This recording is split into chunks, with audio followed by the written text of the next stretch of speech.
Menteri Perdagangan RI Budi Santoso melakukan sidak harga bahan pokok di Pasar Cihapit, Bandung.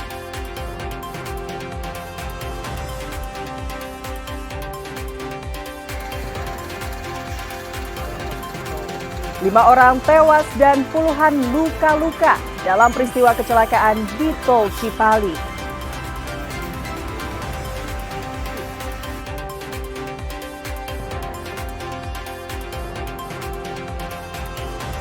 Sebuah coffee shop di Bandung menyuguhkan rasa kopi menyerupai buah semangka.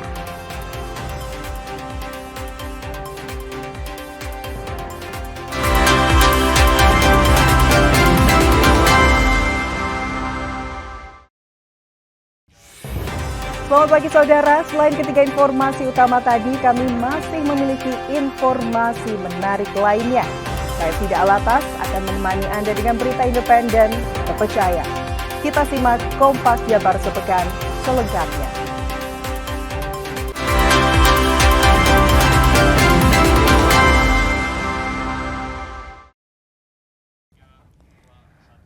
Saudara Menteri Perdagangan RI Budi Santoso melakukan sidak harga bahan pokok di Pasar Cihapit, Bandung.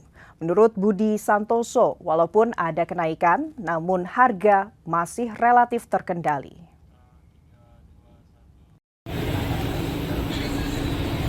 Kamis pagi lalu, Menteri Perdagangan RI Budi Santoso bersama Kepala BPS Amalia Adininggar Widyasanti didampingi Wali Kota Bandung Muhammad Farhan meninjau harga bahan pokok di Pasar Cihapit, Kota Bandung. Bahan pokok yang ditinjau meliputi harga beras, daging sapi, telur, dan juga cabai. Harga beras SPHP di Pasar Cihapit saat ini Rp62.500 per kilogram. Kemudian, harga daging sapi di kisaran Rp130 hingga Rp140.000 per kilogram, serta telur per kilogramnya dijual Rp29.000. Menurut Mendag Budi Santoso, harga tersebut dinilai relatif masih bagus dan terkendali. Walaupun ada kenaikan harga cabai yang dijual di kisaran Rp57.000 hingga Rp80.000 per kilogram. Dan kenaikan tersebut dikarenakan faktor cuaca. Memang tadi ada cabai yang naik, ya cabai itu 57 tadi ada yang harganya 65, ada yang 80. Ya ini kemarin kami sudah koordinasi dengan Asosiasi Petani, ini karena musim hujan, ya jadi pemetikannya mulai berkurang karena terganggu hujan. Tapi di daerah-daerah lain normal karena cabai itu harga acuan 57 tapi harga rata-rata nasional masih 49. Ya jadi masih normal, cuman daerah-daerah tertentu ada yang naik. Ya nanti kita koordinasi dengan Pak Wali Kota juga dengan asosiasi dengan pemasok biar semua harga stabil terutama menjelang tahun baru dan Natal ya. Sementara itu, Menteri Perdagangan juga meminta peternak ayam petelur untuk mengantisipasi permintaan yang meningkat. Salah satunya untuk keperluan makan bergizi gratis. Mendag menilai situasi dinilai baik karena permintaan naik dan produksi juga meningkat. Reza Pratama, Kompas TV, Bandung, Jawa Barat.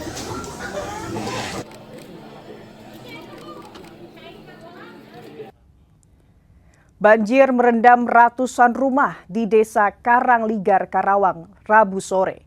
Ketinggian banjir mencapai 1,5 meter hingga menyebabkan ratusan warga harus mengungsi.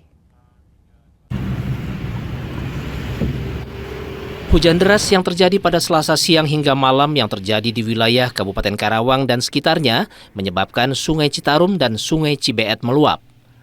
Merendam pemukiman warga di Desa Karangligar, Kecamatan Teluk Jambe Barat.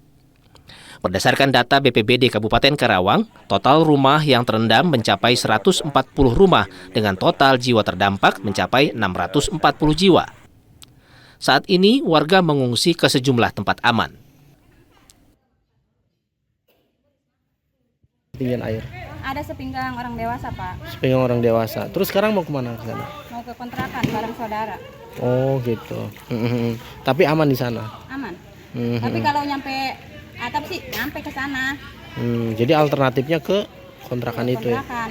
Hasil monitoring kami tadi di lapangan Untuk saat ini air masih meningkat walaupun perlahan, dan cuaca pun di wilayah sekitar juga ini udah mulai mendung, potensi hujan. Jadi kami terus antisipasi dan menghimbau warga untuk segera bergeser ke tempat yang aman.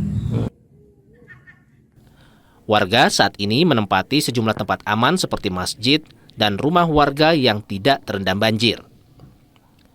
Adi Wahadi, Kompas TV, Karawang, Jawa Barat.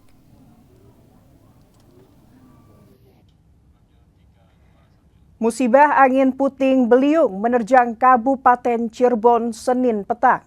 Terjangan angin merusak atap klinik utama Kita Sehat. Sejumlah pasien yang sedang dirawat langsung dievakuasi ke Rumah Sakit Walet.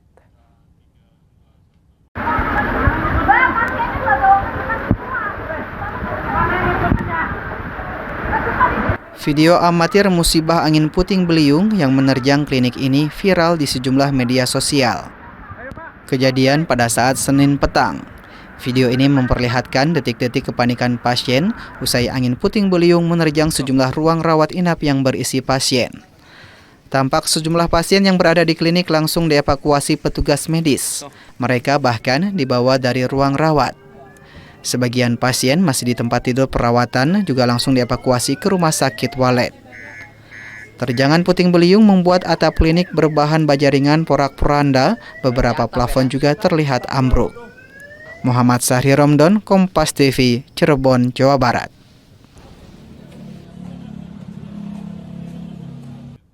Sementara itu, saudara, kecelakaan beruntun melibatkan 3 kendaraan, yakni 2 bus dan 1 travel minibus di Tol Cipali arah Jakarta Senin dini hari. Dalam insiden ini, 5 orang meninggal dunia, puluhan luka berat dan ringan.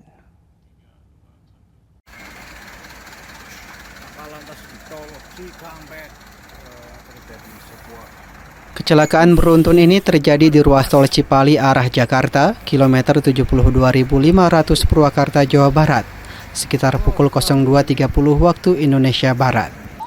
Kecelakaan melibatkan 4 kendaraan, yakni 2 bus dan 1 minibus. Sementara 1 kendaraan melanjutkan perjalanan karena tidak mengalami kerusakan parah. Menurut penumpang, kecelakaan terjadi saat kepadatan di jalur arah Jakarta. Kemudian bus Agramas berkecepatan tinggi menabrak bus Sinarjaya dan minibus dari arah belakang. Dalam peristiwa ini 5 orang tewas, 3 orang luka berat dan puluhan orang lainnya luka ringan. Bagaimana itu tadi? Tahu, soalnya tidur sih, jadi pas bangun tidur langsung tabrakan motor. Posisinya di bangku kedua langsung lempar ke depan. Ini luka robek. Yang tadi yang dari Agramas berapa banyak yang luka-luka? Kurang tahu, mungkin ada 30 kali ya. Tidur ya, saat itu saya tidur di sleeper di belakang. Nah, saya terbentur dan semuanya pada teriak, jadi dan kebetulan saya juga merasa nggak kenapa-napa ya, jadi saya keluar mecahin kaca, saya ngebantu orang-orang, itu aja sebetulnya. Berapa kendaraan tadi yang terlibat sih? Sebenarnya 4, tapi 1 kendaraan Hi-Ace itu dia pergi dulu. Melanjutkan perjalanan. Untuk korban luka tersebar di 2 rumah sakit. 6 orang luka ringan di Rumah Sakit Siloam Purwakarta dan 38 orang di Rumah Sakit Abdul Razak Purwakarta, di mana 3 orang diantaranya luka berat. Hendri Irawan, Kompas TV, Purwakarta, Jawa Barat.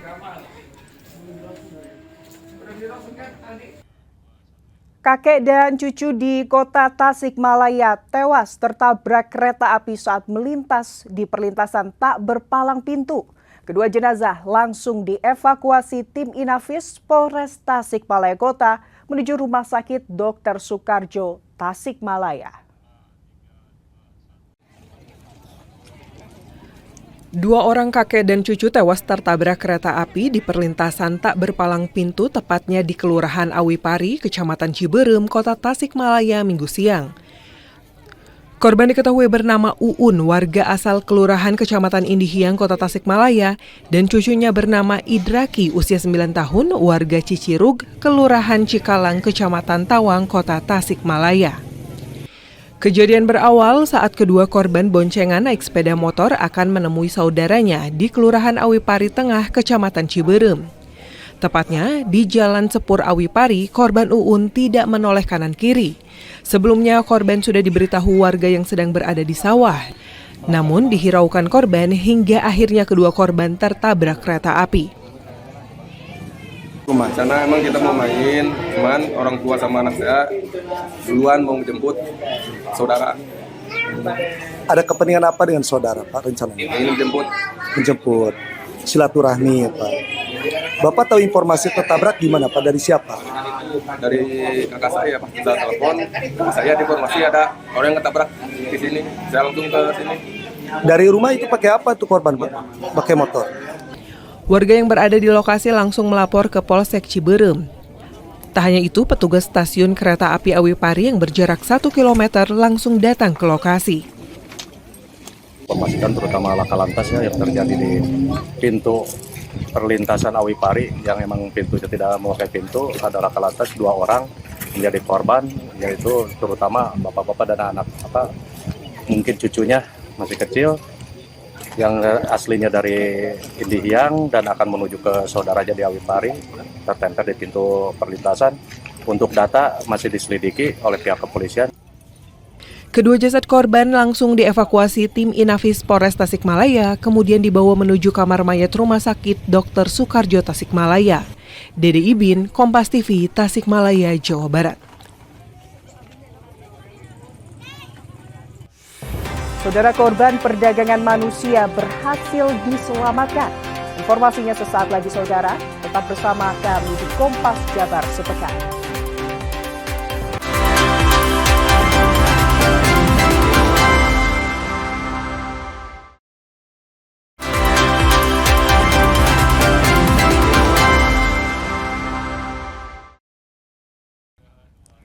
Saudara, Polda Jawa Barat masih memburu 3 daftar pencarian orang atau DPO dalam kasus perdagangan orang terhadap seorang wanita asal Sukabumi.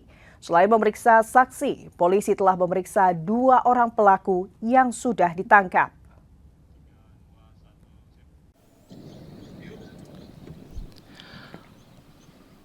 Untuk mengungkap 3 pelaku TPPO yang masih buron, polisi terus menggali keterangan dari korban perdagangan orang. Selain itu, polisi juga sudah mengantongi hasil pemeriksaan kedua orang tersangka yang sudah tertangkap. Hasil dari keterangan saksi, 3 pelaku yang masih buron melakukan administrasi di Bogor serta beberapa kali melakukan pertemuan dengan korban. Profil wajah ketiga pelaku sudah dikantongi polisi untuk segera dilakukan penangkapan.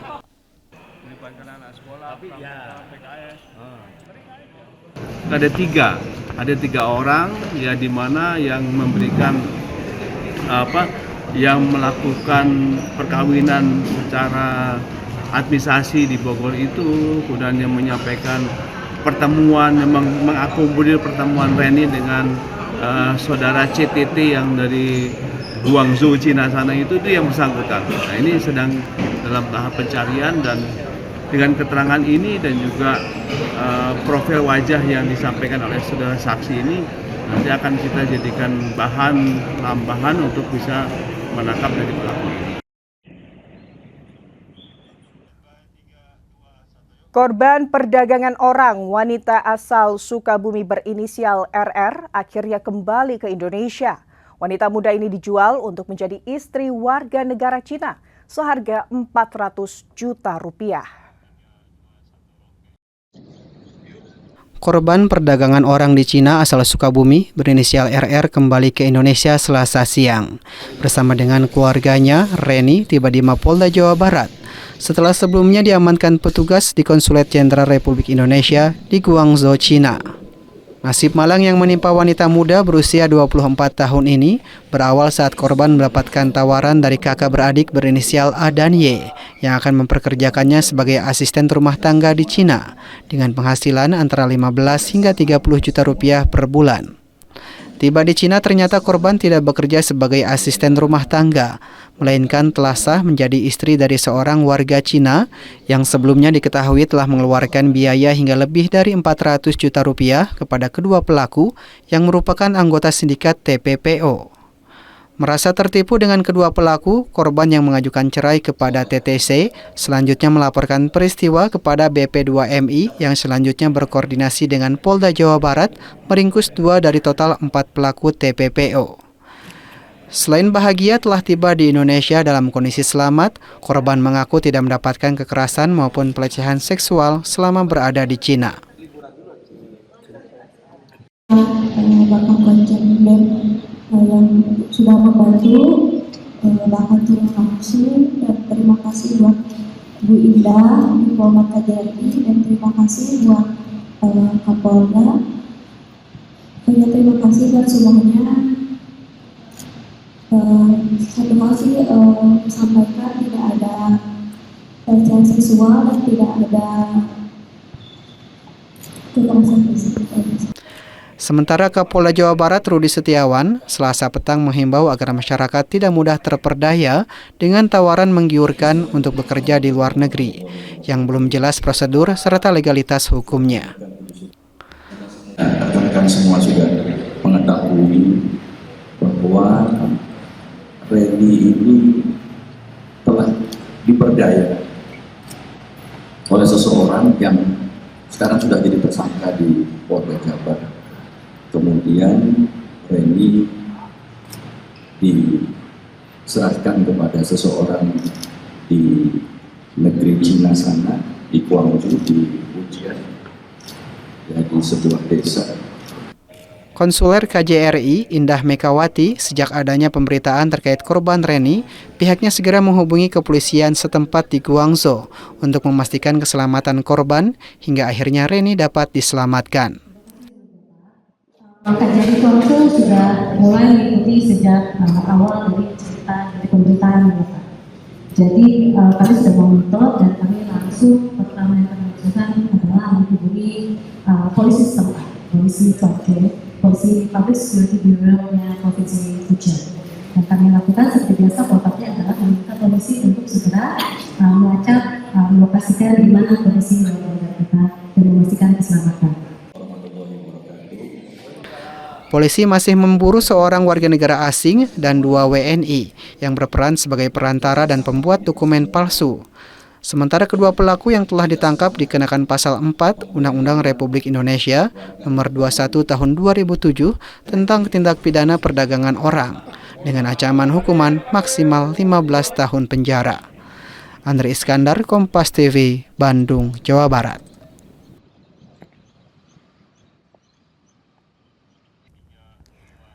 Saudara, Polda bersama Pemprov Jabar akan menindaklanjuti kasus perdagangan orang di Kamboja yang menimpa seorang pria asal Dayakolot, Kabupaten Bandung. Korban sebelumnya akan mengikuti seleksi tim sepak bola di Medan. Bismillahirrahmanirrahim. Assalamualaikum.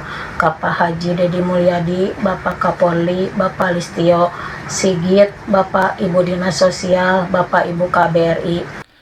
Inilah video seorang wanita parubaya memohon kepada pemerintah dan kepolisian untuk memulangkan cucunya yang diduga menjadi korban tindak pidana perdagangan orang di Kamboja. Sebelumnya, korban diketahui berangkat ke Jakarta 3 minggu yang lalu bersama temannya untuk mengikuti seleksi salah satu tim sepak bola, yakni Sparta FC yang berafiliasi dengan PSMS Medan. Menanggapi hal tersebut, Gubernur Jawa Barat Dedi Mulyadi akan menangani kasus tersebut. Bahkan pihaknya akan memperketat izin warganya untuk bekerja di luar negeri. Sekarang ya udah kita tangani deh gitu siapapun. Ya baru dengar sekarang malah. Ini kan Pak Gub sore ini TPPO ini Pak ada pengetatan untuk Pak Gub untuk izin keluar. Kalau saya kan provinsi itu sudah jelas melarang. Kan sudah jelas melarang. Bila perlu nanti saya keluarin lagi peraturan gubernur larangan warga Jabar untuk pergi ke daerah ini, daerah ini, daerah ini. Yang kemudian di daerah tersebut, di negara tersebut menimbulkan penderitaan dan jumlahnya banyak. Bahkan Polda Jabar siap menindaklanjuti laporan perdagangan orang dan akan secepatnya diproses sesuai ketentuan.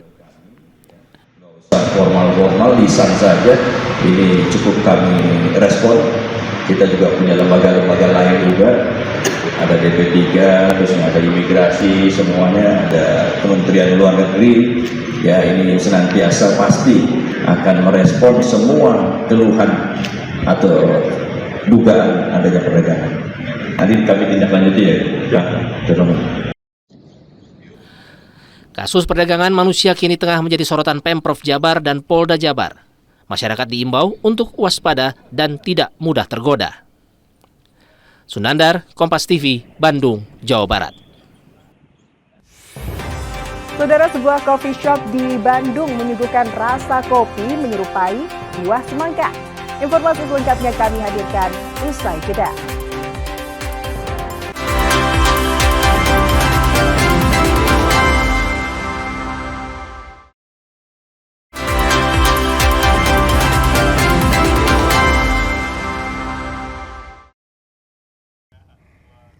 Saudara, kisah perjalanan panjang maestro seni patung Indonesia dalam membangun patung Garuda Wisnu Kencana atau GWK di Bali diangkat dalam sebuah film dokumenter. Tidak hanya menampilkan proses teknis pembuatan patung raksasa, film ini juga membuka kembali kisah perjuangan dan ketekunan sang maestro sejak pertama kali menggagas GWK pada tahun 1990-an.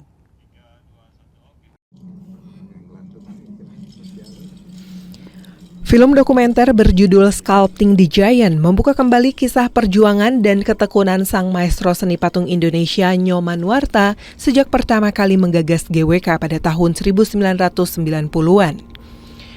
Bukan hanya sebagai rekaman pembangunan sebuah patung, film dokumenter ini juga catatan sejarah tentang ketekunan, kreativitas, dan konsistensi seorang seniman besar Indonesia yang percaya bahwa karya monumental lahir dari perjuangan tanpa henti.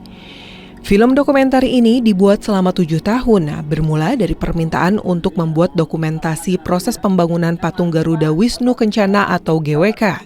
Namun ketika proses pengambilan gambar dimulai pada tahun 2016, tim produksi menyadari bahwa ada cerita jauh lebih besar, yaitu kisah perjalanan hidup Nyoman Nuarta yang penuh tantangan, penolakan, hingga perjuangan membangun karya raksasa selama hampir 3 dekade.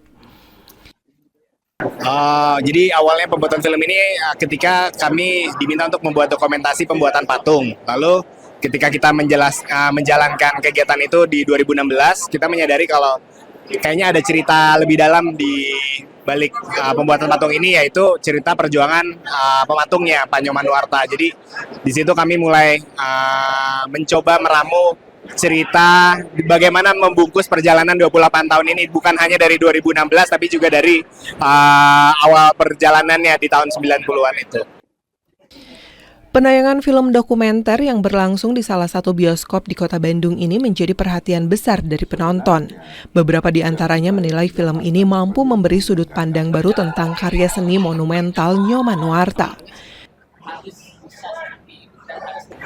Hari ini habis nonton karya video tentang Pak Nyoman yang luar biasa banget. Ini adalah salah satu film di mana kita bisa ngelihat gimana dampak dan struggling yang akhirnya menjadi sebuah mahakarya yang membanggakan Indonesia di mata dunia. Satu karya yang men-showcase seberapa besar negeri kita, dan ternyata banyak banget cerita-cerita yang menyentuh hati, dan ini sesuatu yang gua rasa perlu dilihat banyak orang sih. Film ini memberikan satu pelajaran buat kita sebagai anak bangsa di Indonesia.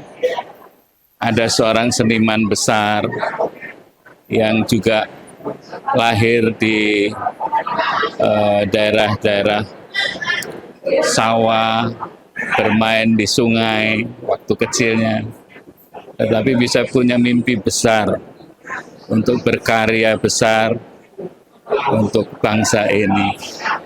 Dan itu adalah Nyoman Nuarta, sahabat saya. Dokumenter ini diharapkan mampu memberi perspektif baru tentang GWK, bahwa di balik kemegahannya ada cerita panjang tentang mimpi dan kegigihan seorang Nyoman Nuarta. Azif Fardiansyah, Kompas TV, Bandung, Jawa Barat. Di tengah gempuran kedai kopi dengan beragam kreasi rasa, sebuah kedai di kawasan Pasir Salam, Kota Bandung menghadirkan sesuatu yang di luar dugaan. Bukan kopi susu, bukan latte art, tapi kopi yang diberi nama Watermelon Smash rasanya menyerupai buah semangka. Penasaran saudara? Simak liputan selengkapnya.